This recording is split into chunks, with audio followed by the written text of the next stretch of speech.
Немецкий панцергаубица. Kiev berharap lebih banyak bantuan senjata dari negara-negara sahabat terutama Barat untuk mengalahkan Rusia. Jika ada lebih banyak unit dengan PES 2000, ada lebih sedikit penjajah Rusia di garis depan. Logikanya sederhana dan berhasil, tulis militer Ukraina dalam sebuah pernyataan tanggal 29 April.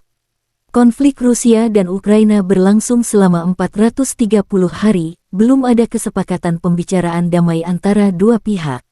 PES 2000 adalah sistem artileri bergerak modern yang dikembangkan oleh Kriegsmarine KMW dan Rheinmetall untuk Angkatan Darat Jerman. Ini adalah howitzer self-propelled dengan senjata L50 2155 mm dan jarak tembak maksimum 30 hingga 40 km, tergantung pada amunisi yang digunakan.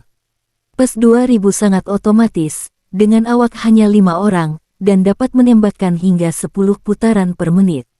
Ini juga memiliki fitur-fitur canggih seperti sistem navigasi dan penargetan berbasis GPS, pemuatan amunisi otomatis, dan sistem pengendalian tembakan terkomputerisasi. PES 2000 telah digunakan dalam berbagai konflik, termasuk perang di Afghanistan, yang terbukti sangat efektif dalam memberikan dukungan tembakan kepada pasukan darat.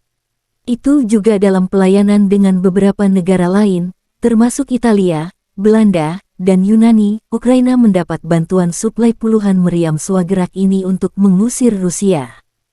Terima kasih sudah nonton. Jangan lupa like, subscribe, dan share ya.